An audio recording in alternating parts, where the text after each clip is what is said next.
Bienvenue sur votre chaîne d'information Sahel Info. Si vous êtes nouveau, n'oubliez surtout pas de vous abonner pour ne plus rien manquer.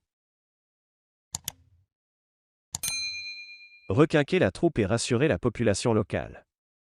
Voilà d'un trait toute la symbolique de la visite du chef d'état-major général des armées, le général de division Oumar Diarra, à la tête d'une forte délégation dont le général de brigade Jean-Élisée Dao, un enfant de Mondoro, chef d'état-major de la garde nationale, le mardi 8 mars à Mondoro.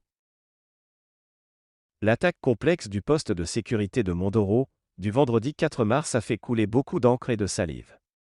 Des médias prenant fait et cause pour les groupes djihadistes n'ont pas manqué d'évoquer une rupture de la montée en puissance des FAMA. Cela tout en occultant la bravoure et la détermination des forces armées et de sécurité du Mali, qui ont infligé une cinglante défaite aux ennemis. Compte tenu de tout cela, il était du devoir impérieux du chef d'état-major général des armées d'aller signifier à sa troupe toute la reconnaissance des hautes autorités de la transition. Dans la même lancée, renouveler à la population locale le bien-fondé de la mission des FAMA à son profit. À savoir, faire d'une pierre deux coups. Ce challenge fut jalousement relevé par le Sanga, le général de division Oumar Diarra et sa délégation, comprenant le chef d'état-major de la garde nationale, le général de brigade Jean-Élisée Dao.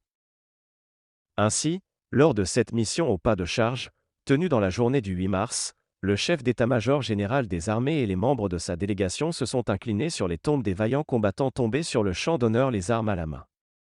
Ils ont ensuite visité le poste de sécurité de Mondoro pour réconforter les hommes qui sont sur place, avant de tenir une rencontre avec les autorités coutumières et administratives locales. Les populations très attachées aux FAMA sont sorties massivement pour réserver un accueil chaleureux au général de division Oumar Diarra et sa délégation. Au cours de la rencontre, le général Diarra a salué la bravoure de ces populations qui, malgré la menace des terroristes, ont décidé de soutenir les FAMA.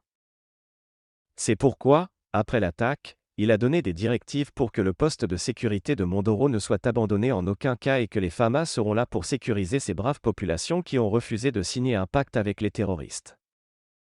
C'est ainsi que les forces spéciales sont venues en renfort au poste immédiatement et d'autres dispositions sont en cours pour renforcer les positions des FAMA. Voilà qui réconforte plus d'un. Les riverains n'ont pas caché leur satisfaction de rester mobilisés derrière les FAMA.